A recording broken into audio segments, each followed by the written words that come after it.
오늘도 NFP6 뉴스를 시청해 주셔서 감사합니다. 좋아요, 구독, 알람 설정 부탁드리겠습니다.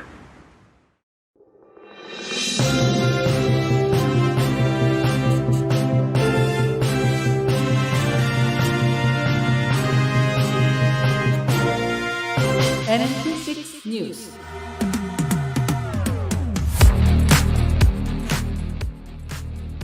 민주당 대선 후보 로버트 F. 케네디 주니어는 지난 금요일 국방부가 집속탄을 우크라이나로 보낼 것이라고 발표한 뒤에 바이든 행정부를 강하게 비판했습니다. 어떤 내용인지 잠시 뒤에 소개해드리겠습니다. 도널드 트럼프 전 대통령이 2024년 공화당 대선 후보 지명을 위한 최고의 도전자를 물리치기 위한 선거 전략의 일환으로 론 드산티스 플로리다 주지사를 지역 현안으로 공격하고 있다고 저스트 뉴스가 오늘 보도했습니다.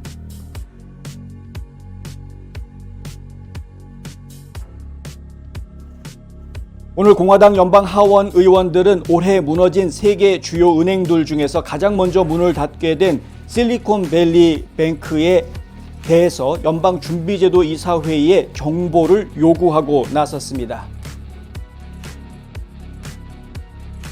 연방정부의 검열 혐의에 대한 수정헌법 제1조 소송이 진행되고 있는 가운데 백악관과 연방기관 및 소셜미디어 회사 간의 여러 형태의 접촉을 금지하는 예비금지 명령을 해제하려던 연방 법무부의 노력이 실패했다고 저스트 뉴스가 오늘 보도했습니다.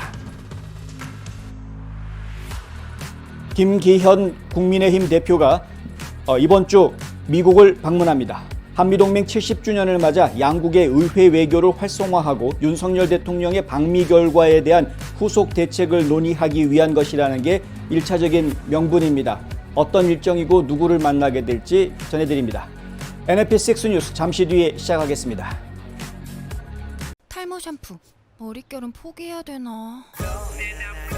더나 플러스 모르나? 66가지 자연 유래 성분과 영양 성분으로 힘있는 모발에 세정력, 머릿결, 두피 건강까지 빠짐없이 다 잡았다. 자연을 담은 탈모 샴푸, 더나 플러스. 더나 플러스 탈모 샴푸 미주 출시 기념 특별 세일 500ml 샴푸 2통과 앰플까지 89불. 가까운 판매처에서 만나세요. 잊지마 공석 탈모엔 더 나나나. 여러분 안녕하십니까? 홍순구 기자입니다. 네. 화면 배경이 잘못되어 있어서 잠깐 좀 수정을 좀 하고 그리고 지나가도록 하겠습니다. 네. 원래는 이렇게 돼야 되는 사진인데요. RFK 주니어 아시죠? 예. 이 RFK 주니어가 민주당 내에서도 계속해서 바이든 행정부의 잘못을 좀 지적하고 맹공격하고 있는 상황이고요. 흥미롭게도 지지율이 계속해서 올라가고 있는 상태입니다. 처음에는 아주 미미한 수준이었습니다만 지금은 20%대의 지지율을 좀 보이고 있는 각종 여론조사에서 그렇게 나타나고 있는 상황이고요. 더 흥미로운 것은 도널드 트럼프 전 대통령이 칭찬해 줍니다. 그리고 RFK 주니어 이 후보도 트럼프 대통령이 날 칭찬해 준다니까 나도 좋다. 이렇게 화답하고 있는 이런 상황입니다. 자, 이번에도 또 한 번 바이든 대통령의 결정에 대해서 비난하는 목소리를 냈습니다. 바로 우크라이나에 집속탄을 보내겠다라는 것인데요. 이 집속탄이라는 것은 전 세계의 한 100여 개 국가가 이미 금지하고 있는 무기입니다.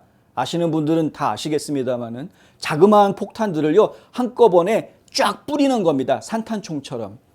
예, 그러면은 폭탄이 여러 군데로 쫙 산발적으로 퍼져가지고 그물망으로 그냥 폭탄이 떨어지는 것처럼 우자자작 하고선 터지는 이제 그게 집속탄인데 문제는 뭐냐 하면 한 100개 정도를 갖다가 만약에 예를 들어서 막 뿌렸다. 그러면 그 중에서 현재까지 통계 나온 바로는 한 7개 정도, 이 공식 통계가 그렇습니다. 7개 정도가 불발탄이 된다는 거죠. 그 불발탄이 되면은 터지지 않고 남아있는 겁니다.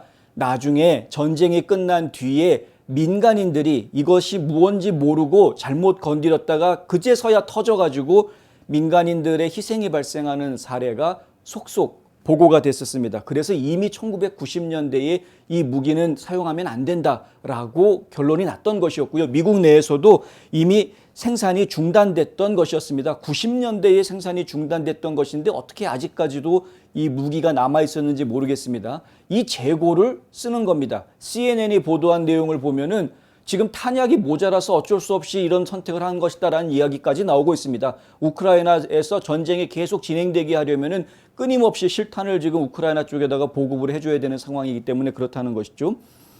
행정부에서 결정한 내용은 이렇습니다. M864 155mm 포탄을 보낼 것이다. 그러니까 155mm 박격포탄이라고 있는데요. 155mm에 딱 들으시면 숫자가 딱 떠오르시죠. 한 15cm 정도 되는 구경에 이 포탄을 넣는 건데 이 포탄 안에는 폭탄이 하나만 있는 게 아니라 여러 개가 들어가 있어가지고 산발적으로 쫙 퍼져서 터지게 돼 있는 이런 겁니다.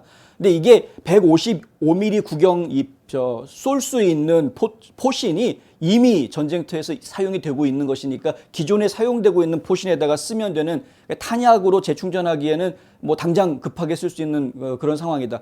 이것을 보면은 지금 우크라이나 전쟁에 대한 미국의 지원이 얼마만큼 지금 급한 상황인가 이런 좀 생각을 하게 만드는 부분이 하나가 있고요. 과연 지금 잘하고 있는 건지 걱정스럽게 만드는 그런 부분도 하나가 또 있기도 합니다만은 뭐 그 얘기는 차치하고라도 중요한 것은 민간인들의 전쟁이 끝난 이후에 민간인들의 피해가 발생할 수 있어서 상당히 많은 국가들이 금지하고 있는 이 무기를 굳이 지금 우크라이나에 보내서 사용하겠다라고 하는 것은 도대체 무슨 이야기냐? 이제 이런 비판이 나오는 것이죠. 사실은 이제 RFK 주니어만 비판하는 것은 아닙니다. 굉장히 많은 사람들이 비판을 하고 나서는데 이제 민주당 내에 2024년도 대선 선거에서 같은 경선 주자로 뛰고 있는 상황이기 때문에 RFK 주니어의 비판이 훨씬 무게를 갖게 되는 그런 상황입니다. 집속탄에 대해서 RFK 주니어는 트위터에다가 이렇게 썼습니다. 집속탄은 민간인들에게 너무나 끔찍한 무기이기 때문에 100개 이상의 국가들이 집속탄을 금지하는 국제조약에 서명했다. 이제 바이든 행정부가 그것을 우크라이나로 보낼 준비를 하고 있다. 이 군수품들은 지역 전체의 포탄을 흩뿌린다. 아이들이 나중에 그것들을 집어들 때까지 많은 것들이 폭발하지 않는다. 그것들은 민간인들에게 수천 명의 부상과 사망을 초래했다. 지난해 젠사키 백악관 대변인은 집속탄 사용을 전쟁 범죄라고 불렀었다. 그런데 올해는 지금 우크라이나에 보낸다고 저런다. 이제 바이든 대통령은 그것들을 우크라이나로 보낼 계획이다. 끊임없는 확대를 멈춰라. 전쟁을 계속 확대하는 걸 멈추라는 거죠. 사실 1960년대, 70년대 진짜 옛날 민주당의 모습이 이겁니다. 반전운동. 옛날 민주당은 반전운동을 통해서 정권을 쥐었던 당입니다. 그런데 지금은 오히려 전쟁을 질질 끌고 있는 모습을 제가 자꾸 보고 있죠. 평화를 위한 시간이다. 지금은. 이제 RFK 주니어가 하는 이야기입니다. 바이든은 1982년에도 집속탄을 이스라엘에 판매하는 것을 반대했던 인물이다. 그의 양심에 도대체 무슨 일이 일어났는가? 이렇게 질문합니다. 80년대에는 반대했던 바이든이 왜 그걸 지금은 우크라이나에 보내려고 하는가? 이거죠. 또 케네디는 일요일 어제 트위터에도 이렇게 썼습니다. 2021년 2월 바이든 대통령은 우리에게 외교가 돌아왔다라고 말했다.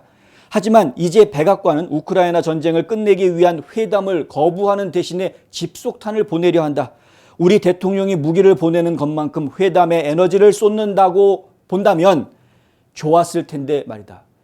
무기를 보내려고 막 열심히 애를 쓰는 연방의회에다가 우크라이나 보내기 위해서 무기를 더 보내야 되니까 특별 지원 예산을 승인해달라고 막 그렇게 열심히 설명하는 그 모습을 차라리 평화회담을 하는데 더 쏟다 부었다면, 그러한 모습을 우리 국민들이 보았다면 바이든에 대해서 어떻게 생각이 달라졌을까? 저희는 상상이 됩니다. 바이든은 이 전쟁을 이용해서 사실은 자신의 정권을 유지할 수 있는 기회가 충분히 있었는데 계속 잘못된 선택을 하고 있는 것이죠. RFK 주니어의 말은 계속됩니다. 집속탄은 최후의 수단으로 사용되어야 한다. 하지만 우리는 러시아가 분단되어 있고 우크라이나가 전쟁에서 승리하고 있다고 들었다. 이 기회를 이용해서 우호적인 평화를 제안하는 것은 어떨까? 무슨 얘기입니까? 우크라이나가 지금 반격해서 그 기세를 떨치고 있고 지금 와그너 그룹 같은 경우에는 반란을 일으키니 많이 하면서 다시 러시아로 돌아가는 어쩌네 별의별 얘기가 다 있지 않습니까? 그러니까 러시아 쪽은 전력이 약해져 있고 우크라이나가 지금 기세등등하다라고 우리가 언론을 통해서 계속 뉴스를 듣고 있는데, 그렇다면 지금 승선을 잡고 있는 우크라이나 쪽에서 평화회담을 제안하는 것은 어떻겠느냐. 그 중재를 바이든 대통령이 할 수도 있는 것 아니냐라고 지금 RFK 주니어가 얘기를 하는 거죠. 바이든은 이렇게 평화협상을 중재하고 불필요한 전쟁을 끝냄으로써 미국 국민들의 표심을 끌어당길 수 있는 기회가 있습니다. 그런데 그런 모습을 지금은 보이지 않고 있다. 왜 그러는지 모르겠습니다. 좀 더 지켜봐야 되겠습니다. 사실 이럴수록 RFK 주니어의 지지율이 더 올라갈 수밖에 없는 것이 상식적인 현상이겠죠.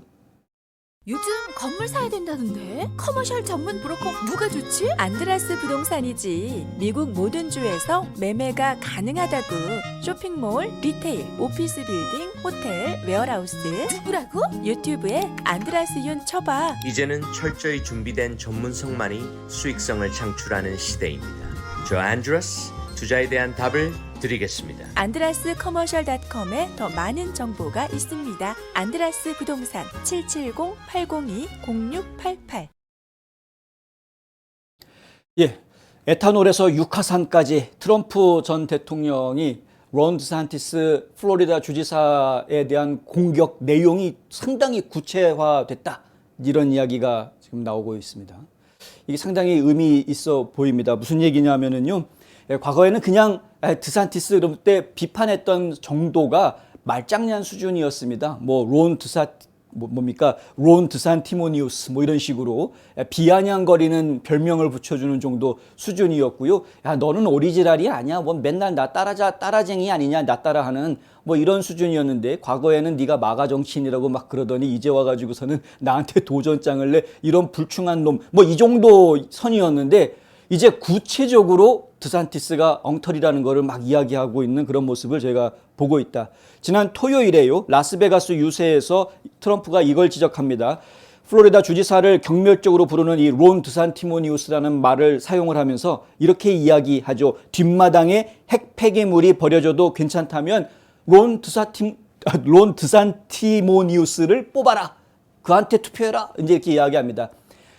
여러분 집 뒷마당에다가 핵 폐기물 버려도 괜찮다면 그렇게 해라. 이게 무슨 얘기냐면은요. 2018년도에 오래된 얘기도 아닙니다. 2018년도에 라스베이거스에서 약 80마일 떨어진 유카산에 핵 폐기물을 저장할 수 있도록 승인하는 법안에 찬성표를 던졌던 것이 바로 드산티스였다. 그 당시에 연방 하원이었습니다. 연방 하원이었던 마지막 해였습니다만은 연방 하원이었던 드산티스는 그러한 결정에 찬성표를 던졌다.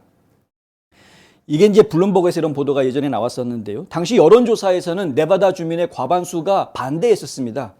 아니 유카산에다가 핵 폐기물을 갖다 버리면 더군다나 라스베가스에서 80마일 정도 거리밖에 안 되는데 80마일이면 아주 긴 거리가 아닙니다. 짧은 거리인데 그 위험하지 않느냐? 방사능 물질이 땅 밑으로 지하수로 흘러올 수도 있는 것이고 여러 가지로 위험할 수 있는 것 아니냐? 이런 이야기들이 이제 안 나올 수가 없었던 것이죠. 주민들은 다 반대했습니다. 불안하니까. 지금 당장은 문제 없는 것 같아도 몇십 년 뒤에 문제가 생길 수도 있는 것 아닙니까? 그런데 드산티스는 찬성표를 던졌다. 지난 금요일 아이오와주를 방문한 트럼프는 드산티스가 하원 의원이었던 시절에 또 다른 투표한 것에 대해서도 이야기를 합니다. 에탄올 이야기가 나오는데요. 아이오와주 카운슬 카운슬 블러프스에서 열린 트럼프의 유세 연설에서 이런 말을 합니다. 드산티스가 하원 의원이었을 때 반대표를 던지고 이 중요한 산업이 지원하는 모든 일자리를 없애기 위해서 수년 동안 싸웠던 사실을 잊지 말아라. 아이오와 주민들은 알아야 된다 이거죠. 연방 하원 의원으로서 드산티스가 어떤 역할을 했는지. 자, 연방 하원 의원이라는 것이 지역구 의원 아닙니까? 지역구 의원이다 보니까 플로리다주의 의원 연방 하원인이 아이오와 주에 있는 주민들 레이더망에 안 걸릴 수 있습니다. 그렇죠. 435명이나 되는 연방 하원 의원이 있는데 각 주에서 기껏해야 10명, 많아야 4, 50명 정도 되는 주, 캘리포니아 같은 데나 많이 나오지. 사실 이렇게 다른 주들 보면은 연방 하원 의원 수가 그렇게 많지가 않습니다. 아이오와 같은 경우도 10명 정도밖에 안 되는 상황이고요. 그러니까 이런 자기네 동네에서 나온 연방 하원 이름도 지금 10명 이름 대라 그러면 다 못 되는 게 우리 이제 주민들의 입장인데 타주에 있는 연방 하원 의원이 우리가 살고 있는 이 주의 불리한 법안에다가 찬성표 던지는지 반대표 던지는지 우리는 알 길이 없죠. 사실은 대부분의 국민들이 모르고 지나갑니다. 예. 이걸 시시콜콜 지금 다 끄집어내가지고 트럼프가 돌아다니면서 각 지역마다 야 드산티스가 너희 동네에다가 어떤 나쁜 법안을 찍어넣는지 알고 있느냐 막 이런 이야기를 지금 하나씩 하고 다니는 겁니다. 아이오와주에서도 하고 있고 네바다주에서도 그런 이야기를 했다. 아이오와주에서 이 이야기한 내용은 뭐냐면요. 지난 2015년에 있었던 이야기인데 최소한의 재생연료를 연료에 혼합해야 하는 청정대기법의 재생연료 표준을 폐쇄했다라는 겁니다. 그 폐지하려고 시도했다라는 것이죠. 브라이언 그리피, 이건 이제 이런 이야기는 뭐냐면은 그거로 인해서 그 법이 폐지가 됐다면 아이오와 주에서 이 에탄올과 관련해서 종사하고 있었던 수많은 사람들의 일자리가 없어질 수 있는 그런 상황이 있었다라는 겁니다. 물론 이제 그 법이 통과되지는 않은 것 같습니다만 어쨌든 그 법을 갖다가 상당히 좀 곤란하게 만들었던 아이오와 주민들의 일자리를 뺏어갈 수 있었던 그런 상황에 드산티스가 투표했다라는 것이죠. 이것은 이제 상당히 의미 있는 공격입니다. 그냥 단순하게 인간적으로 쟤는 아무것도 아니야 라고 그냥 피상적으로 이야기하는 게 아니고요. 구체적으로 이 사람은 이러한 법안에다가 찬성했는데 그게 너희 주 주민들한테 나쁜 거야. 이 사람은 이러한 법안에 반대했는데 역시 이 법안에 반대한 것은 여러분들 살고 있는 것에 안 좋은 겁니다. 이렇게 이야기를 해줌으로써 좀 더 피부에 와닿게 얘기를 해주고 있는 겁니다. 굳이 그러지 않아도 트럼프는 이미 엄청난 차이로 앞서가고 있습니다. 심지어는요, 론 드산티스가 주지사로 있는 플로리다 주에서도 트럼프가 엄청나게 앞서고 있다는 여론조사 결과가 나왔습니다. 플로리다 대학에서 나온 여론조사입니다. 플로리다 애틀랜틱 대학에서 나온 건데요. 이 여론조사 결과에 보면은 플로리다 주의 공화당 유권자들이 응답한 결과가 트럼프 찍겠다 50%가 나옵니다. 드산티스 찍겠다가 30% 나왔고요. 정확하게 말씀드리면 50.3%가 나오고 30.2%가 나왔습니다. 그러니까 20.1% 지금 트럼프가 앞서는 그런 모습을 보여주고 있습니다. 플로리다 주입니다. 플로리다 주의 주민들의 그러니까 공화당원들의 지금 표심을 보고 있는 겁니다. 그러니까 이미 트럼프를 압도할 수 있는 상황이 아닌 겁니다. 물론 이제 무소속 유권자들까지 다 포함하게 되면은 드산티스 지지율이 조금 더 올라가는 것이 사실이긴 합니다. 왜냐하면은 무소속 유권자들 중에서는 아무 이유 없이 구체적인 이유를 정확하게 설명할 수 없으면서도 그럼에도 불구하고 트럼프는 무조건 싫다라는 유권자들이 있기 때문에 왠지 모르겠는데 하여간 트럼프는 지금 싫다라는 사람들이 있습니다. 잘 아시겠지만 그게 이제 지금 항상 걸림돌이 되고 있는 거죠. 트럼프 입장에서는. 근데 이게 공화당 내에서보다는 무소속 유권자들 사이에서도 이런 부류가 있기 때문에 그렇습니다만은 어쨌든 상당히 재미있는 결과가 나왔다. 또 흥미로운 거는 여기 보면은 뭐 1%, 2%, 3% 뭐 이렇게 나오고 있죠. 여기서 4%라고 표시된 게 누구냐면은 이게 3등인데 라마스와미입니다. 라마스와미가 지금 3.6%를 받습니다. 그래서 3등을 합니다. 지금 플로리다 주에서 벌어진 일이라는 게 우리가 지금 기억을 해야 되는 부분이죠. 플로리다 주에서 벌어진 건데 라마스와미가 3.6%, 4%를 받았다. 다른 여론조사에서 보면은 라마스와미가 10% 받을 때 드산티스가 19% 받는 것으로 나타납니다. 점점점 이 좁혀지고 있는 상황. 저희가 볼 때에는 사실은 트럼프 대 드산티스 대결 구도로 보던 것은 이제 끝났다. 많은 사람들이 드산티스 주지사가 트럼프 전 대통령의 러닝메이트가 되면 좋지 않을까라는 이야기를 했었습니다. 얼마 전까지만 해도 그런 얘기들이 많이 있었습니다. 그런데 트럼프 전 대통령이 이제 확실히 마음이 선 것 같습니다. 드산티스는 아니다라고 선을 긋고 있는 것이죠. 그렇기 때문에 이런 시시콜콜한 에탄올 얘기니 육하산의 핵 폐기물 처리소 만드는 이야기니 이런 이야기들이 나오는 이유가 바로 이 트럼프의 결심이 이미 드산티스는 이제 열외로 러닝메이트도 아닌 열외로 제껴놓았다라는 것을 보여주는 그러한 모습이다. 제가 지금 너무 과격하게 말씀드리는지 모르겠는데요. 실제로 그렇지 않다면 이렇게 시시콜콜한 작은 법안에다가 서명한 내용까지 구체적으로 들어가면서 드산티스를 욕하고 다닐 이유가 사실은 없습니다. 왜냐하면 이미 1등을 자리를 굳건하게 지키고 있기 때문에. 그렇기 때문에 이렇게까지 디테일하게 공격을 한다는 것은 드산티스를 2등으로 밀어내겠다는 정도가 아니라 아예 러닝메이트 선에서 분리시키겠다라는 구체적인 행동으로 저희는 읽혀진다. 이렇게 설명드릴 수 있겠습니다. 지금 관건은 라마스와미가 치고 올라오는 이런 상황에서 라마스와미와 론 드산티스 사이에 2등 경쟁이 오히려 지금 관전 포인트가 되는 이런 상황이다. 오히려 이렇게 저희가 설명드릴 수 있는 상황이죠. 물론 드산티스의 대변인을 맡고 있는 브라이언 그리피는 트럼프의 아이오와 발언이 이번이 처음이 아니고 과거에도 있었던 발언인데 주지사의 기록을 왜곡하는 것이다. 그리고 아마 이거로 끝나지 않을 거다. 앞으로도 계속 트럼프가 드산티스 이런 식으로 공격을 할 것이다 라고 이야기를 합니다. 그러니까 이러한 공격에 본인들은 준비가 되어져 있다라는 그런 표현인 것 같습니다. 드산티스가 아이오와 주민의 가치를 공유하면서 대통령으로서 론 드산티스는 농부들의 챔피언이 될 것이며 새로운 시장을 개척하기 위해 가능한 모든 도구를 사용할 것이다라고 말했다. 이건 이제 드산티스 대변한테서 나온 이야기이고요. 이달 초에 사우스캐롤라이나에서 트럼프는 이런 말을 했습니다. 사우스캐롤라이나 노동자에 대한 워싱턴의 수년간의 배신 끝에 나는 사상 최악의 무역협정이자 믿을 수조차 없는 재앙으로 알려졌던 나프타를 끝내고 우리나라를 사상 최고의 무역협정인 USMCA, 그러니까 이제 미국, 멕시코, 카나다 협정으로 대체했다. 이거 미국, 멕시코, 카나다 협정으로 대체하면서 가장 큰 수혜를 본 산업 분야가 농업입니다.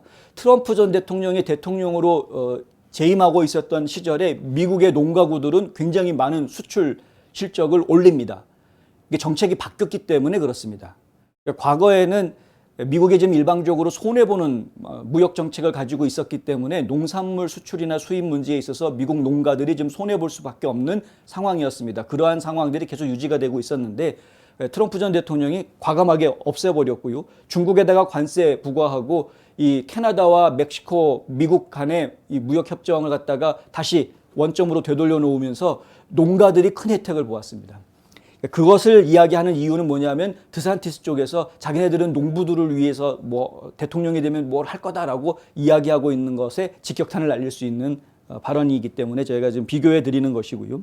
자동차 산업은 어떻습니까? 자동차 산업도 지금 조 바이든 대통령은 본인이 지금 청정 에너지, 뭐 기후 변화 대응책 해가지고 본인이 법을 만들었기 때문에 해외에서 다 미국에다 공장 짓는다라고 떠들어대고 있습니다만은 사실은 이미 전 세계 자동차 브랜드의 미국 대쉬라는 것은요, 그 전부터 이미 그 훨씬 전부터 있어 왔던 것이었습니다.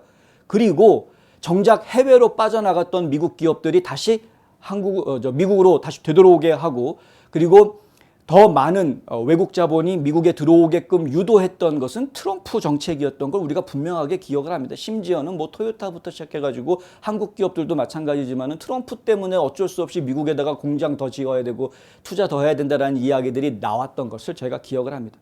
그때는 막 트럼프 욕하는 목소리가 컸는데 왜 지금 바이든이 저러는 거는 바이든 욕하는 소리가 쑥 들어가 있을까요?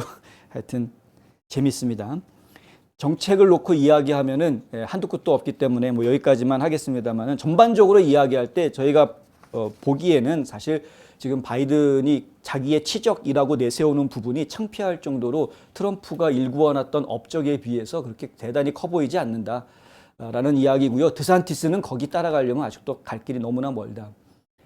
뭐 물론 약점들이 있습니다. 트럼프 전 대통령이 약점이 없는 건 아니죠. 나이도 일단 고령이고, 그리고 이제 본인이 아무래도 좀 성격적인 부분, 개인의 의사를 표현하는 이 표현법 이런 것들, 그다음에 좀 독단적인 리더십 뭐 이런 것들 때문에 말들이 좀 많은 건 사실입니다. 그럼에도 불구하고 너무나 잘못된 방향으로 지금 방향이 틀어져 있는 미국을 다시 옳은 방향으로 돌려놓는 데 있어서 과연 트럼프만큼 짧은 시간 안에 제대로 일을 해낼 수 있는 인물이 있느냐라고 이야기를 하면 그 대안이 없다라는 것이 또한 현실이다. 이게 지금 공화당 내에서 많은 공화당원들이 이야기하고 있는 전반적인 내용입니다.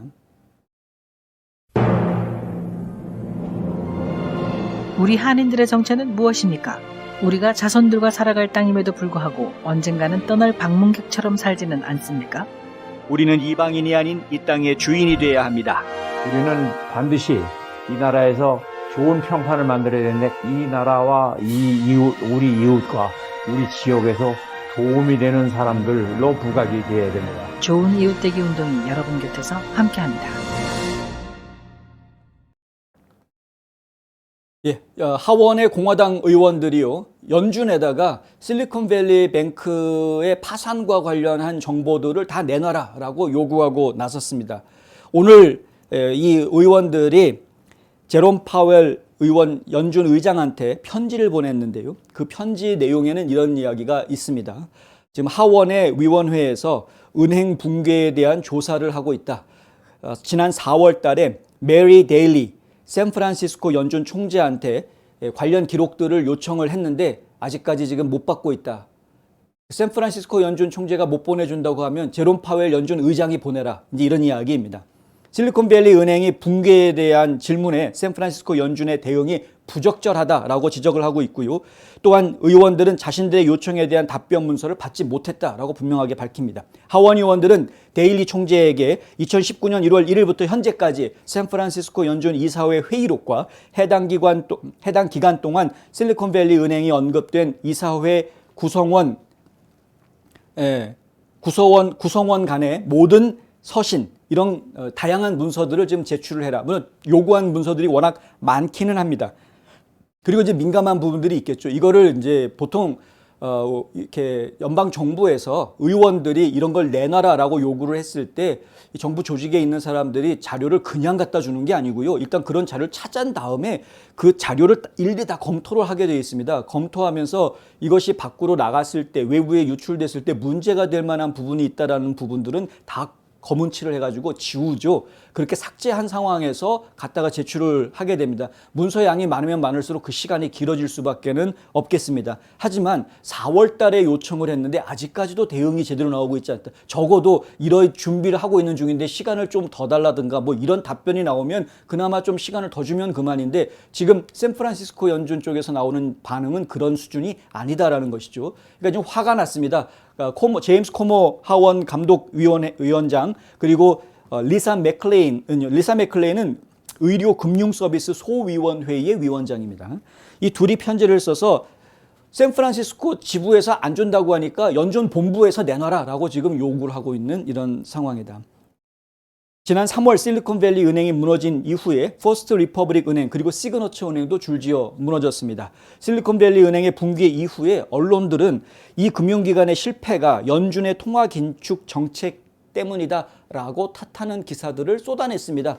하지만 저희는 분명하게 보도를 해드렸죠. 금융시장 구조에 문제가 있는 것이 아니라 그리고 연준의 고금리 정책에 문제가 있는 것이 아니라 실제로 그 은행의 경영진들이 경영을 잘못했다. 실리콘밸리 뱅크도 그렇고 시그너처 은행도 마찬가지고요. 퍼스트 리퍼블릭도 마찬가지입니다. 판단 착오가 있었던 겁니다. 경영진들이. 그래서 해서는 안 될 투자를 했기 때문에 이게 문제가 좀 생긴 것이었습니다. 그런데 지금 언론들은 오히려 그것이 연준의 고금리 정책 때문이다. 계속해서 연준을 갖다가 쪼았습니다. 이유는 간단합니다.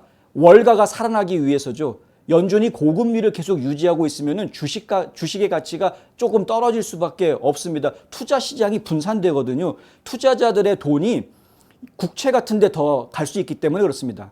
연방 기준금리가 올라가면 올라갈수록 훨씬 더 안전하고 확실한 자산이 될 수 있는 국채에다가 투자하려고 하는 거죠. 사람들 입장에서는 불안정한 주식보다는. 그러니까 주식시장에 나올 수 있는 이 금융시장에 나올 수 있는 투자 금액이 국채시장으로 빠지게 되니까 이 주식시장 입장에서는 연준이 좀 빨리 저 금리를 내렸으면 좋겠다라고 계속 쫄 수밖에 없는 겁니다. 아시다시피 지금 미국의 월가 그 주식시장을 쥐락펴락하는 이 큰 손들 결국은 다 중국 자본으로 되어져 있다. 중국 자본의 영향을 받고 있다. 뭐 이건 상당히 많이 알려져 있는 사실이죠. 그러니까 연준이 지금 고금리 정책을 펴고 있는 것에 대해서 이러쿵저러쿵 반대하고 자꾸 나쁘게 고금리 정책은 마치 나쁜 것인 것처럼 이야기하고 있는 그러한 보도를 내보내고 있는 언론들은 결국은 지금 중국 자본에 잠식당한 무엇인가에 영향을 받고 있는 것이다. 그럴 수밖에 없습니다. 대형 언론사들이 움직이기 위해서는 상당히 많은 광고, 투자 이런 것들이 필요한 것이고요. 그런 대형 물주들은 결국은 다 중국 자본들과 연관이 될 수밖에 없는 것이 지금 현실이기 때문에 지금 상황이 만만치 않은 것이죠. 하지만 분명하게 말씀드립니다만 지금 현실에 있어서 고금리 정책은 필요한 상황입니다. 물가를 낮춰야 하기 때문에. 물가를 낮추지 못하면 서민들이 힘듭니다. 돈 많은 사람들은 어차피 신경 안 씁니다. 상관없습니다. 그런데 서민들은 상당히 문제가 될 수밖에 없죠. 물가를 낮추기 위해서는 고금리 정책을 쓸 수밖에 없습니다. 안타까운 거는 그럼에도 불구하고 많은 국민들이 워낙에 대형 언론사들이 전부 다 고금리 정책 때문에 이렇다 고금리 정책이 문제다 계속 그렇게 떠들어대니까 진짜로 고금리 정책이 문제인 거로 착각하고 계시다는 게 저는 굉장히 안타깝습니다. 물론 고통의 시간인 건 분명합니다만은 그 고통의 시간이 지나 주어야 우리가 안정적인 시간을 가져갈 수가 있습니다. 이 고통의 시간이 없이는 계속해서 물가가 높은 물가인 상황에서는 일반 서민들이 아무리 열심히 일해도 더 생활이 나아지지 않고 오히려 더 생활이 나빠지는 안 좋은 상황만 겪을 수밖에 없는 겁니다. 미국의 중산층이 사라졌다라는 보고서는 여기저기에서 나오고 있습니다. 지난 2년 동안 바이든이 정권을 잡은 이후에 중산층이 가지고 있었던 상당수의 자본이 없어져 버렸다라는 이야기들이 나오고 있는 것인데요. 이러한 상황들은 저희가 정말 깊이 생각해 봐야 될 필요가 있다. 누구를 위한 정치를 지금 바이든은 하고 있는가 이거죠. 실리콘밸리 은행에 대한 이 조사도 마찬가지인데 의회 차원에서 보았을 때에는 과연 이것이 연준 때문에 잘못된 것인가 아니면 연준이 의도적으로 이런 것인가 아니면 바이든의 정책이 잘못돼서 그러한 것인가 아니면 바이든의 행정부가 관리 감독을 잘못해서 그렇게 된 것인가 원인을 지금 찾으려고 하는 것입니다. 그 원인이 어디에서 발견되건 원인이 발견을 해야 그래야 그걸 바로잡을 수 있는 법안을 만들든 뭐를 하든 할 수 있기 때문에 그런 것이죠. 그런데 이러한 의회의 노력을 지금 도와주지 않으려고 한다. 이거는 연준이 뭔가 냄새를 막 피우고 있는 모습이다. 물론 연준이 다 똑같지는 않습니다. 각 지역에 있는 연준마다 다 색깔이 다르고요. 생각하고 있는 방법들이 다 다릅니다. 모두가 다 찬성해가지고 만장일치로 움직이는 조직이 아닙니다. 연준이요. 그냥 다수결로 움직이고 있는 조직이다 보니까 생각들이 다른 사람들이 있다. 샌프란시스코 연준 의장은 좀 생각이 좀 다른 것 같다. 가족, 미래, 행복, 꿈, 건강, 아름다운 삶, 슬기로운 보험 생활로 가능한 것들입니다. 박화실보험을 만나보세요. 자동차 보험, 집보험, 비즈니스 보험, 워커스컴, 생명보험, 의료보험은 물론이고 주택융자, 재융자, 자동차융자, 개인융자 등 은행 업무에 IRA, 401k, 애뉴이티 등 은퇴 및 재정 설계까지 모두 한 곳에서 도와드립니다. 100년을 한결같이 좋은 이웃으로. 보험의 중심에는 박화실보험이 있습니다. 도티 판사, 연방판사 테리 도티 저희가 예전에 한번 소개해 드렸었죠. 트럼프 대통령의 지명을 받아서 연방판사가 된 인물이다라는 이야기 해드렸었고요. 근데 지금 이제 연방정부하고 소송이 지금 계속 진행이 되고 있는데 아주 중요한 소송의 판결을 지금 맡고 있습니다. 지난번에 저희가 보도해 드렸을 때에는 연방정부가 어떠한 부서든 간에 지금 소셜미디어 회사들, 플랫폼 회사들한테 접근을 하고 접촉을 해서 검열을 주도하거나 주문하거나 감독했던, 진짜 검열을 했는지 안 했는지 보고서 내라 뭐 이런 식으로 감독했던 이러한 정황들을 더 이상 하지 마라. 이제는 앞으로 그런 거 하지 마라 라고 판결을 내렸었죠. 근데 예비 가처분 명령을 내렸던 거였습니다. 근데 그 예비 가처분, 그러니까 예비 금지 명령이 왜 예비였느냐? 연방 법무부에서 이 결정을 취소해달라라고 요청을 했기 때문에 이제 예비라는 단어가 붙었던 건였는데요. 그런데 테리 도티 연방지법 판사가 그 연방 법무부의 요청을 기각했습니다. 받아줄 수 없다라는 거죠. 수정헌법 제1조의 권리가 먼저다라고 이제 이야기하는 겁니다. 그러면서 구체적인 사례들을 지적을 합니다. 워낙에 많은 증거들이 제시가 됐었기 때문에 그중에서 몇 가지 구체적인 사례들을 얘기하는데 로버트 F. 케네디 주니어가 코로나19 백신 반대 트윗을 삭제하라는 요구와 전 팍스뉴스 진행자 터커 칼슨이 코로나19 백신에 대해서 비슷한 질문을 던진 페이스북 동영상이 삭제된 것들, 뭐 이런 것들이 결국은 구체적인 사례들이었다. 이런 건 해서는 안 되는 것이었다라는 것이었죠. 그 CDC는 정기적으로 페이스북의 코로나19의 생존율과 백신이 면역 체계를 약화시킬 수 있다는 등의 의학적으로 논쟁의 여지가 있는 주제를 포함해서 삭제해야 할 것으로 추정되는 5정보 목록을 제공을 했습니다. 그러니까 거꾸로였다는 겁니다. 자, 이게 지금 중요한 부분인데요. 뭐냐면은 코로나19 백신에 뭐 문제가 있다 없다 이런 얘기들 갖다 누군가가 하면 그 컨텐츠들 바로 삭제해 버렸었습니다. 근데 이런 컨텐츠를 삭제하게 했던 그 요청이 어디에서 나왔느냐? CDC 쪽에서 요청이 나갔습니다. 이건 비과학적이다 뭐 이런 식으로 검증되지 않은 거다 뭐 비과학적이다 사람들을 잘못된 방향으로 이끌고 있다 허위 정보다 이런 식으로 해가지고 검열하게끔 요청을 했습니다. FBI에서도 요청했고 법무부에서 뭐 다 요청을 하는 거죠. 그러면은 플랫폼 입장에서는 뭐 지울 수밖에 없죠. 그럼 뭐 정부에서 그렇게 하려는데 연방 정부가 부탁을 하는데 지워줍니다. 이것으로 그치지를 않았고요. 코로나라는 단어만 들어가면은 그러면 밑에 막 태그가 붙었습니다. 그러면서 CDC에서 관련된 자세한 정확한 정보를 참조하세요. 뭐 이런 것 플래그가 뜨는 것들을 여러분들 보셨을 겁니다. 문제는 뭐냐 하면 그 CDC가 얘기하고 있는 그 정보가 과연 그러면 진짜 100% 맞는 진실만 얘기한 정보냐라는 겁니다. 그렇지 않다라는 거죠. 제가 지금 방금 얘기해 드린 것처럼 논란의 여지가 많은 정보들이었다라는 겁니다. CDC가 제공한 정보도 그것도 논란의 여지가 많은 정보. 의학계에서 각각의 학자들이 다르게 얘기하고 있는 걸 갖다가 CDC는 선별적으로 자기네들 정책 결정에 유리한 학자들의 이야기만 골라서 이것이 사실입니다. 이런 식으로 여태까지 이끌어왔다. 많은 국민들이 잘못된 정보를 접하고 있었던 겁니다. 적어도 잘못되진 않았다고 하더라도 적어도 진짜 정보들 중에서 일부분만 접한 것이었다. 반대쪽 의견을 제대로 접하지 못한 상황이었다는 거죠. 이것이 지금 문제다.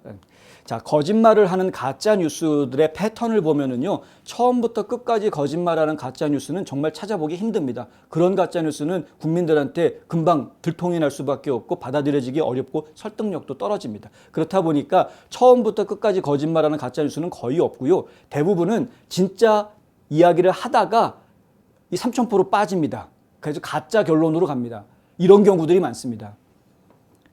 그래서 상당히 조심해야 된다는 거죠. 마치 팩트를 이야기하는 것 같은데 그 팩트에 대한 해석을 다르게 한다거나 이런 식으로 방향을 바꿉니다. 사람들을 잘못된 방향으로 이끄는, 그래서 가짜뉴스라고 이야기하는 것인데요. 똑같은 팩트를 가지고도 서로 다르게 이야기하는 게 이제 그런 부분입니다. 자기 나름대로는 근거들을 대죠. 제3자들, 전문가들을 인터뷰를 해가지고 전문가의 말을 막 듣습니다. 이 일에 대해서 어떻게 생각하십니까? 그거는 안 좋은 거라고 생각합니다. 여러분 들으셨죠? 전문가가 안 좋다고 그럽니다. 뭐 이렇게 보도를 합니다. 그런데 실제로 그게 안 좋은 거냐? 그렇지 않다는 거죠. 이 전문가라고 인터뷰했던 이 사람도 논란의 여지가 많은 사람이다. 이렇게 이야기가 되는 것입니다. 그러니까 결국에는 정말 국민들이 그 분야에 대해서 진짜 잘 알고 있는 전문가가 아니고서는 도대체가 이 보도에서 나오는 뉴스에서 나오는 이야기들을 어디까지 믿어야 되고 어디까지 신뢰할 수 없는 것인지에 대한 구분이 정확하지 않을 수밖에 없는 이런 상황에서 우리 국민들이 상당히 오랜 시간 동안 무방비 상태로 이런 가짜 뉴스들에 노출돼 왔었다. 근데 이제 플랫폼, 이 소셜 미디어 플랫폼에 대한 정부 기관의 간섭이나 개입이 금지됨으로 인해서 앞으로는 이제 그러한 활동들이 좀 줄어들 수도 있지 않을까라고 제가 기대를 좀 살짝 해보는 것이고요. 단지 기대일 뿐입니다.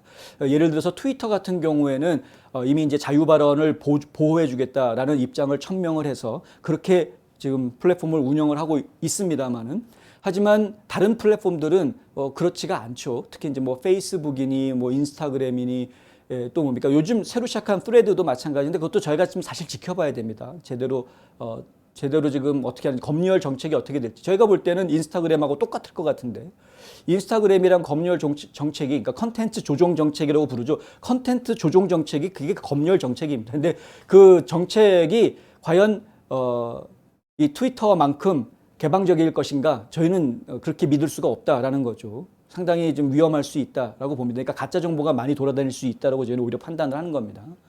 어쨌든 간에 그거는 뭐 그렇다 치더라도요. 이 도티 판사는 대신에 오늘 판결을 내리면서 지난번 예비 가처분 판결 내렸던 거에서 한 가지 수정을 한 것이 있습니다. 법무부 쪽에서 한 가지 주장을 한 것이 있었는데요. 뭐냐면 보호되는 언론의 자유라는 표현이 있었는데 그건 너무 애매모호한 표현이다. 보호되는 언론의 자유, 그러니까 protected free speech라는 것이 도대체 무엇을 의미하는 것인지 구체화해달라라는 이제 연방 법무부 측의 요구가 있었고요. 그래서 이렇게 이야기합니다. 원고는 모든 피고가 코로나19 백신, 코로나19 봉쇄 반대, 2020년 선거 결과를 비하하거나 의문을 제기하는 게시물 및 수정헌법 제1조의 예외가 적용되지 않는 기타 콘텐츠를 표현하는 미국 시민의 소셜미디어 게시물을 억압하도록 소셜미디어 회사를 강요하거나 상당히 장려하거나 공동으로 참여했음을 증명할 가능성이 높다. 이렇게 판결문을 써놓습니다. 무슨 얘기냐면은 적어도 코로나19 백신 문제, 그리고 코로나19로 인한 봉쇄 문제, 전부 다 집에 있어라라고 막 봉쇄령을 내렸던 이런 것들에 대해서 반대하는 사람들의 컨텐츠를 얘기하는 것이죠. 그리고 코로나19 백신 부작용 문제 이런 것들을 막 이야기하는 사람들의 문제, 2020년 선거 결과가 부정선거 결과다라고 주장하는 사람들에 대한 이야기, 이런 의혹을 제기하는 사람들의 이야기, 이런 것들에 대해서 검열하지 못하게 하겠다라는 구체적으로 아예 딱 지목을 해서 써놓았고요. 오늘 판결문에다가. 그리고 수정헌법 제1조에 보호를 받을 수 있는 것들을 이제 이야기합니다. 단 예외적인 것들이 있습니다. 뭐 발언의 자유가 있다고 그래가지고 하고 싶은 얘기 다 할 수 있는 게 그게 발언의 자유가 아니라는 것은 우리가 모두 다 알고 있죠. 자유는 책임을 수반합니다. 책임이 없는 자유는 없습니다. 우린 그걸 방종이라고 부릅니다. 그러니까 뭐 내 맘대로 살 거야, 내버려도 내 맘대로야 이렇게 까부는 거는 그거는 방종이라는 거죠. 예, 자유는 내 권리라는 것이 아니고요. 자유는 지키는 것입니다. 권리는 권리죠. 근데 지키는 것입니다. 지키는 것. 예. 누가에게 주는 것이 아닙니다. 내가 자유를 받는 것이 아닙니다. 내가 내 자유를 지키는 것입니다. 필요하면 목숨을 걸고라도 지키는 것이 자유다. 그래서 상당히 많은 사람들이 자유를 얻기 위해서 피를 흘렸습니다. 그것이 우리의 역사, 인류의 역사가 그렇습니다.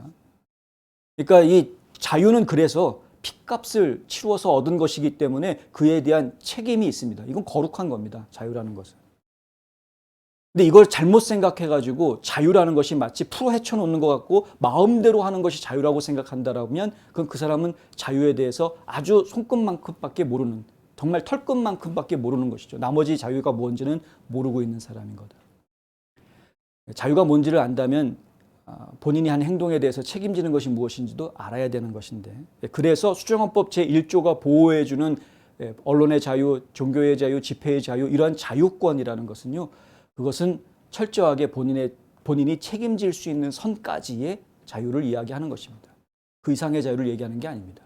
본인이 책임질 수 없는 선을 넘어가는 것은 더 이상 자유로 이야기할 수가 없습니다. 남한테 피해를 끼치는 것, 더 이상 그 사람 개인의 자유라고 이야기할 수가 없는 것이죠. 본인의 선을 넘어가는 거니까. 판사에 따르면 이번 금지 명령은 피고가 법적 권리가 없는 것을 금지하는 것일 뿐이다 라고 이야기합니다. 연방정부는 이럴 권리가 없다. 분명하게 이야기를 했습니다. 물론 이제 연방법무부에서 이제 항소를 또 하겠죠. 그래서 상급 법원으로 또 재판을 이끌고 가겠습니다만은, 하지만은 어떤 결과가 또 나올지 저희가 지켜봐야 되겠으나, 이 테리 도어티 판사가 이야기하고 있는 수정헌법 제1조의 국민들의 권리가 무엇인지는 좀 분명해진 것 같다. 그리고 연방 정부가, 특히 바이든 행정부가 정권을 잡고 난 이후에 무엇을 잘못했는지도 더 분명해진 것 같다. 마리화나를 사용한 12학년 학생의 약 63%가 베이핑을 통해 섭취했다는 통계가 나왔습니다. 지난달 12세에서 17세 청소년 약 60만 명 마리화나 이외의 불법 약물을 사용했습니다. 점점 더 많은 학생들이 대마초를 사용하고 있습니다. 당신의 자녀는 안전합니까? 청소년 약물 중독을 막는 최선의 방법은 우리 아이들이 마약을 접하기 전에 조기 예방 교육을 하는 것입니다. 여러분의 후원금이 한 학생의 인생을 바꿀 수 있습니다. 화장품 백화점 미쓰이 화장품, 인터넷 주문도 가능합니다. 고객의 꿈을 실현하는 은행 메트로시티은행. 한 곳에서 시작되는 안정된 미래 선우인어 보험. 뉴스앤포스트에 광고하시고 경기 침체 극복하세요.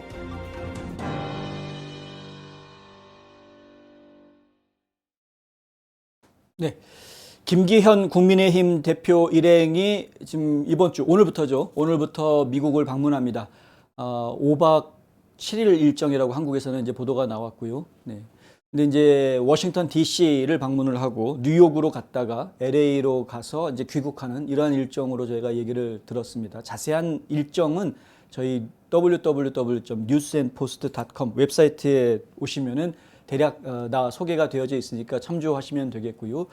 일단 각 세계 지역에서 동포 정책 간담회가 열린다라는 이야기가 있습니다. 저희가 알기로는 이제 오늘 지금 이 시간이겠네요. 워싱턴 DC에 있는 한인 커뮤니티 센터, 한인 커뮤니티 센터에서 동포 간담회가 있는데, 워싱턴 DC에 있는 곳에서 하는 것이지만 전국에서 인사들이 지금 다 모여든다. 엄청나게 많은 사람들이 모여드는 것 같다는 생각이 들 정도로 꽤 많은 사람들이 지금 이제 여기 워싱턴 DC로 향하고 있었다. 이제 저희가 파악하기로는 그렇습니다. 왜 이렇게들 김기현 대표를 만나고 싶어 하는가? 뭐 여러 가지 이유가 있겠습니다만은, 근데 지금 현안 중에 하나가 바로 저거죠. 누가 진짜 보수냐를 드러내기 위한 그런 모종의 그 암투가 있다. 미국 한인 사회 내에서. 네. 이제 평통 인선과 관련이 되어져 있는 이야기입니다. 참 창피한 이야기인데요. 이 민주평통 지역 회장 새로 임기가 끝나고 새로운 사람이 발표가 될 때만 되면 그러면 항상 지역 사회에서 이렇게 좀 신경전이 벌어집니다. 왜 누가 뭐 어쩌고 저쩌고, 뭐 누구는 도대체 왜 나가는 거냐, 뭐 누구는 왜 떨어졌냐, 뭐 별의별 얘기들이 좀 다 나오고 있는 상황이고요. 근데 이번에는 지금 지난 18, 19, 20기 평통의원들이 이 민주당 쪽 사람들, 그러니까 이제 문재인 대통령이 정권을 잡으면서 18기, 19기, 20기 인선이 이루어지게 되다 보니까 이 적어도 6년의 기간 동안 3번의 기수가 평통의원들을 선발을 하는 과정에서 상당히 좌경화되는, 그래서 좌파 인사들로 거의 대부분 채워지는 이러한 쏠림 현상을 보았기 때문에 거꾸로 이제 윤석열 정부가 들어서고 난 이후에 올해는 지금 평통 인선이 새로 바뀌면서 제21기 평통에서는 보수 인사들이 이번에 이제 대거 등용이 될 것이다. 문제 이런 전망들이 나왔기 때문에 보수 쪽 사람들이 관심을 좀 많이 갖고 있는 그런 상황이고요. 근데 언젠가부터 모르겠는데 갑자기 뜬금없이 나도 보수다, 나도 보수다 이렇게 나오는 사람들이 있고, 보수 단체들이 윤석열 대통령의 당선을 전후해서 상당히 늘어난 모습을 저희가 한인사회에서 보고 있다. 각 지역마다 끽소리 못하고 조용히 조용히 있던 사람들이 이제 세상이 바뀌었다 그러면서 커밍아웃하는 그런 모습들을 저희가 지역 곳곳에서 보고 있다. 뭐 제가 이 이야기하면은 전국에 계신 우리 시청자 여러분들 무슨 말인지 대략 이해가 되실 겁니다. 주변에 그런 일들이 벌어지고 있을 테니까요. 그런데 예전부터 보수주의자로서 활동을 했던 사람들이 그나마 나 보수다라고 나오는 거는 이해하겠는데 저 사람이 보수인지 진보인지 전혀 구분이 안 됐던, 심지어는 저 사람이 미국 정치인들하고 뭘 하려고 애를 썼던 경험이 있는 사람인지조차도, 하다못해 우리 동네 주 하원 의원하고도 그 정도 레벨하고도 교류가 있었는지조차 모르겠다라는 참 애매모호한 사람들이 지금 평통 감투를 한번 써보겠다고 명함을 내미는 일들이 지금 전국 각지에서 벌어지고 있는 일입니다. 그렇다 보니까 이렇게 이제 국민의힘 당 대표가 미국에 온다고 하니 이 각 지역에서 이미 오래전부터 국민의힘과 연관을 갖고 관계를 갖고 움직이던 인사들이 이번 기회에 내가 진짜 전통성 있는 보수다라는 것을 이제 눈도장을 찍기 위해서 지금 워싱턴으로 다 몰려드는 그런 모습을 좀 보여주고 있다. 한국의 보수 정당이 국민의힘만 있는 것은 아닌데 그런 부분은 좀 사실 안타깝긴 합니다. 보수 대통합이라는 부분에 있어서는 사실 국민의힘은 실패했었죠. 그건 저희가 좀 기억을 해야 될 부분이고요. 그리고 이 지금 보수 정당이 지금 이제 여소야대 상황인데 사실 따지고 보면은 국민의힘이 지금 그러한 상황을 자초한 부분이 있는 것도 아니냐라는 질책도 피하기는 좀 쉽지 않은 그런 상황이고요. 지금 전체적으로 국민들 여론이 민주당 정권에 있었던 여러 가지 문제점들이 이제 불거지면서 뭔가 잘못이 있었구나, 예전에는 몰랐던 것들을 좀 깨우치는 국민들이 서서히 늘어나면서 내년에 한국에서 있는 총선에서 지금 이제 국민의힘 당 입장에서는 좀 유리한 고지로 가고 있는 그런 모습, 아직은 확정적이라고 말하기는 어렵습니다. 하여간 그런 듯한 모습을 좀 보이고 있는 것이고, 그것을 좀 더 확대하기 위해서는 당연히 미주 지역 같이 이 동포들이 많이 있는 이런 해외 지역들에 본인들을 홍보해야 되는 것도 분명한 사실인 건 맞습니다. 그리고 평통 조직이 이제 물갈이가 이루어지게 되면 본격적으로 민주평통 조직이 미주 각 지역의 한인 사회에서 윤석열 정부에 대한 긍정적인 모습들을 설파하기 위한 노력을 펼칠 것은 뭐 빤해 보입니다. 뭐 모든 평통 조직이 예전부터 계속해서 집권당의 딸랑이 조직이었던 것이 사실이기 때문에 제가 표현을 좀 거칠게 했는지는 모르겠습니다만은 그럴 수밖에 없습니다. 어차피 현직 대통령에 대해서 자문하는 기구이기 때문에 현직 대통령이 어떤 의지를 가지고 있다라는 걸 이 지역 동포들한테 전달하는 역할을 어쩔 수 없이 해야 되는 거니까요. 그들의 사명입니다. 뭐 그거는 저희는 이해합니다.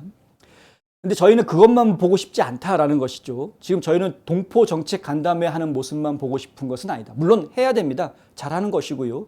근데 하필이면 뉴욕, 워싱턴 DC, LA 세 군데만 방문한다라는 것은 유감이다라는 얘기를 또 할 수밖에 없죠. 아틀란타는 시애틀은, 시카고는, 달라스는 왜 안 옵니까? 왜 안 오는 겁니까? 무시하는 겁니까? 속상하죠? 예. 우리도 교민들 만만치 않은데, 많이 있는데, 왜 맨날 가던 데만 가느냐? 좀 저는 따지고 싶은 부분이 사실은 좀 있고요. 일정이 길지 못해서 그렇다라 뭐 이렇게 이야기를 한다면, 아 그렇다면 이미 예전에 갔던 데 또 갈 필요 없지 않느냐, 새로운 데 좀 개척을 해야지 라고 말하고 싶은 게 이제 저희 마음이고요. 동포정책 간담회 하는 건 좋은데, 제가 관심 가지는 부분들은 그것보다는 미국 의회들과 어떤 교류를 갖느냐, 이 부분이 사실은 저희가 더 관심을 가져야 할 부분입니다. 그리고 앞으로가 아니라 지금까지도 많은 분들이 노력을 해왔습니다만은, 앞으로 계속해서 또 우리 미국에 살고 있는 미주 한인 동포들이 한국을 도와줄 수 있는 방법이 또 이것이기 때문에 그렇습니다.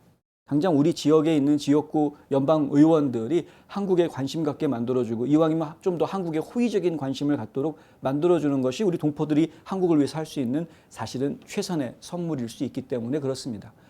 이번에 동포정책 간담회 말고 다른 일정들을 보니까요, 발표된 일정이 없었습니다. 미리 발표된 일정이. 물론 이제 오늘 기자회견 하니까 이런저런 누구를 만나고 뭐 이런 일정 얘기가 당연히 나오겠습니다만은, 한국을 출발하기 전에 저희가 접했던 정보들은 구체적인 일정이 나온 것이 없었다. 다만 이제 말이 오고 가는 것들이 많았는데, 말이 무성했는데요. 대체로 지금 만날 것이다라고 이야기됐던 인사들이요, 언론에 나온 것들 제가 좀 정리를 해보면, 밥 메넨데즈, 뉴저지의 연방 상원의원인데 지금 연방 상원에서 외교위원장을 맡고 있습니다. 이 메넨데즈 상원 외교위원장을 만날 것 같다. 민주당입니다. 그리고 커트 캠벨을 만날 것 같다라는 이야기도 나옵니다. 커트 캠벨은 저는 참 이 국민의힘 당이 이 커트 캠벨하고 관계를 계속 끌고 가고 있는데 좀 의아하긴 합니다만, 그러니까 뭐 물론 한국의 보수정당 입장에서 미국에 있는 민주당 사람들, 그러니까 진보정당 사람들과의 인맥을 쌓는다라는 게 쉽지는 않겠죠. 근데 이제 국민의힘당 쪽에서 그나마 지금 쥐고 있는 인맥 중에 하나가 이 커트 캠벨입니다. 꽤 뿌리가 깊습니다. 커트 캠벨과 국민의힘당과의 관계는. 그러니까 이 커트 캠벨도 이번에 좀 만날 거다라는 이야기가 좀 나와 있고요. 지금 커트 캠벨은 백악관에서 NSC 인도태평양 조정관을 맡고 있습니다. 그리고 헤리티지 재단 사람들을 만날 것 같다. 헤리티지 재단 사람들을 만나는 그 이유는 지금 뭐 정확하진 않습니다만은, 말씀드리자면은 한국 정부가 미국에 있는 띵크탱크들한테 여러 곳에 계속해서 지원금을 보내주고 있습니다. 물론 뭐 그냥 무작정 보내주는 것은 아니고요. 어떤 프로그램들이 진행이 될 때마다, 한국과 관련된 프로그램들이 진행이 될 때마다 그 진행비 보조를 해주는 것인데요.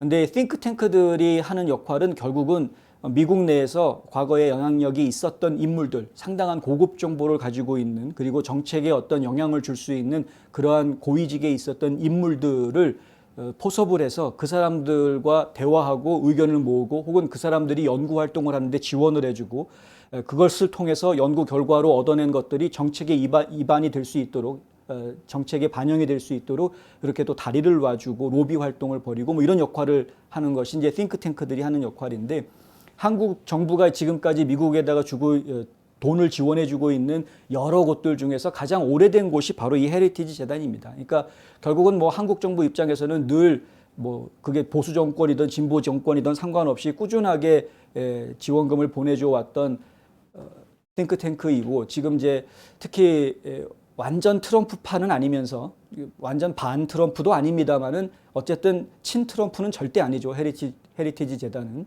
단지 보수적이다 뿐이죠. 친 트럼프는 아니지만 보수적인, 어떻게 보면은 지금 국민의당의 당색가라고는 참 맞아떨어지는 것 같은 그런 조직입니다. 여기를 만난다.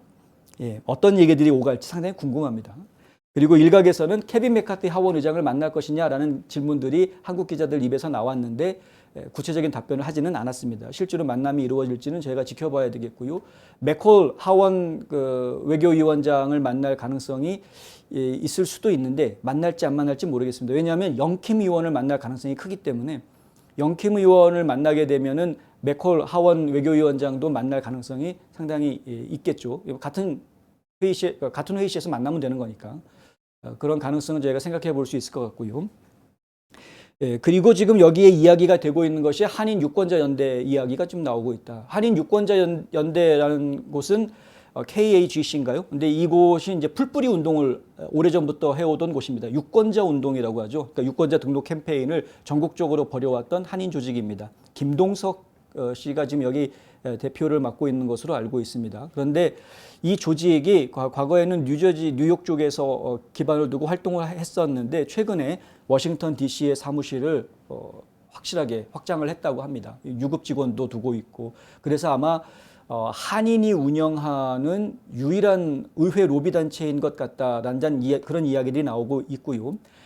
김동석 대표 같은 경우에는 과거에 그 연방의회에서 위안부 결의안을 통과시킬 때 통역을 해주고 의원들을 소개해주는 그런 역할을 하면서 좀 한인 사회도 알려지게 된 한국에 알려지게 된 그런 인물로 저희가 알고 있고 전통적으로는 좌파 진영과 더 깊은 관계를 가진 인물로 알고 있습니다. 그렇게 알려져 있었습니다. 그런데 최근에 저희가 접한 소식은 본인이 과거에는 좌파였으나 지금은 좌파가 아니다라고 이야기를 한답니다. 김동석 대표가요. 그래서 지금 뭔가 좀 애매모호한 자세를 취하는 것 같다. 그렇다고 해서 본인이 또 우파라고 얘기하는 것도 아닌 것 같습니다. 그러니까 무슨 얘기냐면 우리는 좌우 구분 없이 그냥 한국을 위한 의회 활동을 하고 있는 의회 로비 활동을 하고 있는 것이다 정도로 지금 자기 색깔을 새롭게 규정을 해나가고 있는 것 같습니다.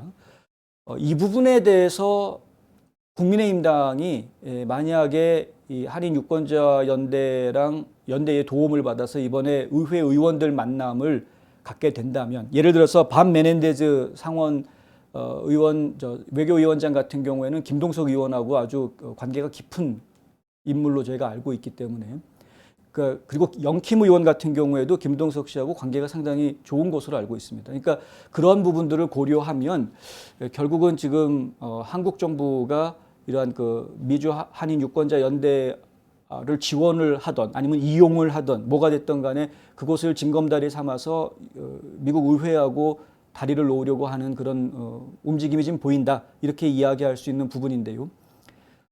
이것이 사실 미국에 있는 보수단체들 입장에서는 상당히 우려스러운 부분으로 이야기가 되고 있습니다. 이 부분을 지금 국민의힘도 분명히 인지하고 있을 거라고 저는 생각합니다.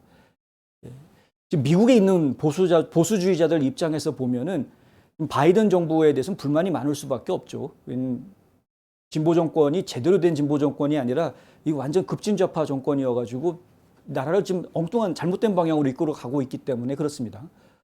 그런데 결국은 미국 내에서 보수주의자들의 입장에서는 한국에서 의회 의원들이 온다고 하면 민주당 의원들을 만나려고 애를 쓸 것이 아니라 차라리 공화당 의원들과 유대관계를 좀 깊이 해주는 것이 더 의미 있는 것 아닐까. 특히 지금 하원은 공화당이 다수당인 입장이기 때문에 영향력이 충분히 있으니 하원에서의 그 영향력을 행사할 수 있는 케빈 메카티 의장 같은 사람을 만나고 가야 이게 진짜 방문하는 의미가 있는 것 아니냐 이런 생각을 할 수밖에 없는 거죠.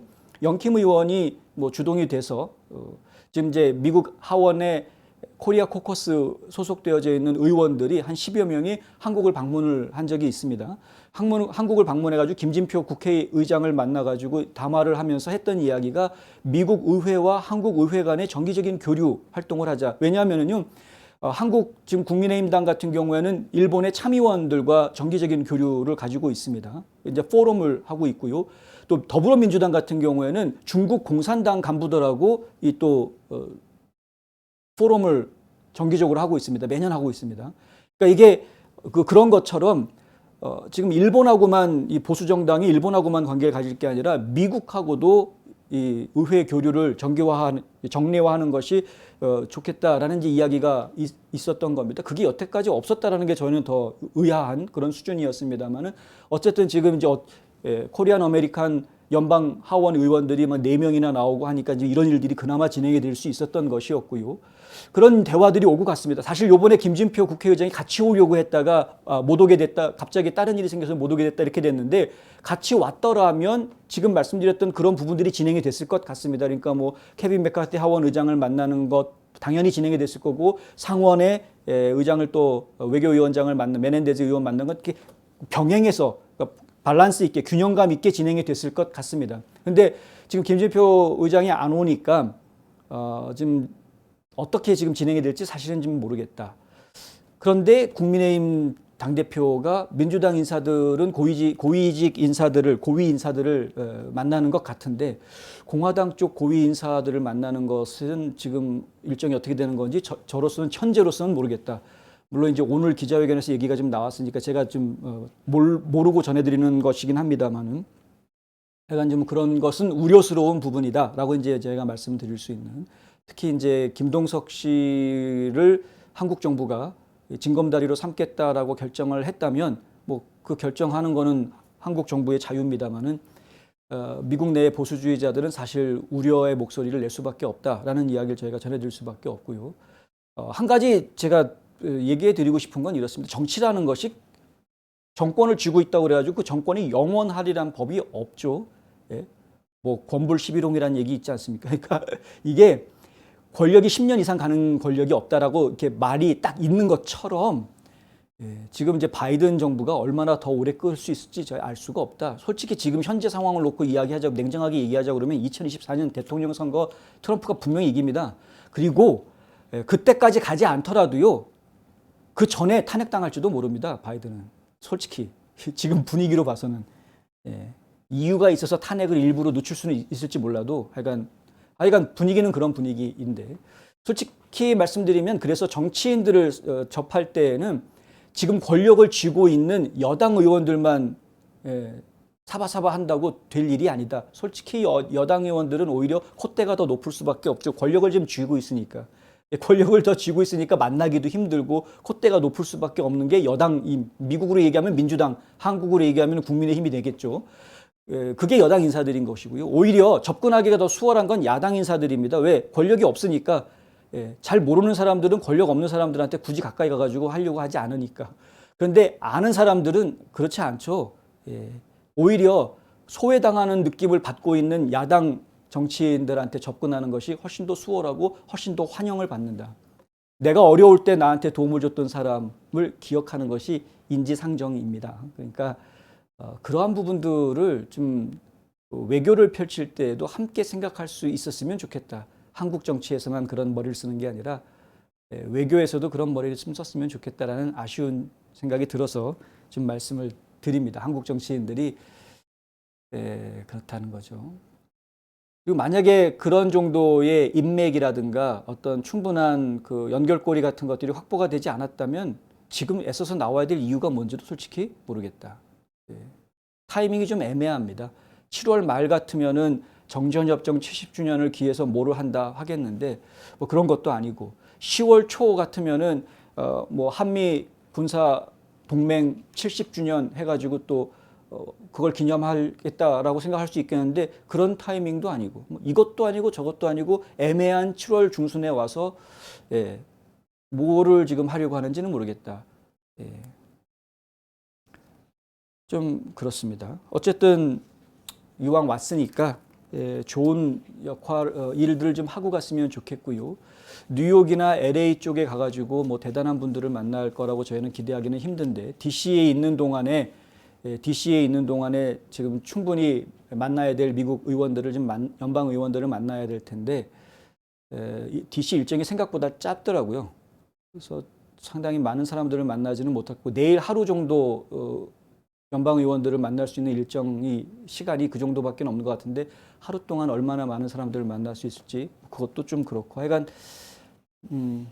좀 그렇다라는 말씀을 좀 드립니다. 이번에 8명인가 뭐 온다고 들었는데 그렇고요.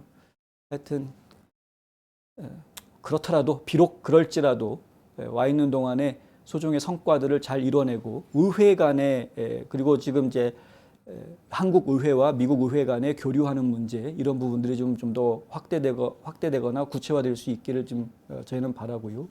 윤석열 대통령이 지난번에 왔을 때 워싱턴 선언했던 것처럼 그 워싱턴 선언의 내용들을 좀 더 입법부 차원에서 구체화할 수 있는 의정 활동이 이번에 좀 있었으면 좋겠다라는, 사실은 그런 거 구체화하려고 그러면 조지아 정말 와야 되는 건데 말이죠. 그러니까 지금 제가 볼 때는 지금 국민의당 의원들이 솔직히 좀 생각을 많이 못하고 있는 부분이 많다. 안타까운 게 참 많다라는 말씀을 드릴 수밖에 없습니다. 속상하지만 속상해서 드리는 말씀이고요. 하여튼 그렇습니다. 제가 오늘 준비한 소식은 여기까지입니다. 오늘 방송은 제가 저녁에 애틀란타 한인회에서 또 중요한 이 회의가 있어서 미리 녹화해서 전해드렸습니다. 양해해 주시고요. 댓글을 다 읽어드리지는 못하는 부분 양해해 주시기 바라고요. 하지만은 오늘 이제 방송 끝나고 나면 제가 댓글 주신 분들의 의견들 반드시 확인하고 수렴하도록 하겠습니다. 내일도 녹화된 방송을 내보내 드릴 것 같습니다. 그 점도 좀 미리 양해의 말씀 드리겠습니다. 저는 이제 이만 마무리해야 되겠죠. 6월 10일 월요일 NMP6 뉴스 여기까지 진행하겠습니다. 끝까지 시청해 주신 여러분 감사합니다.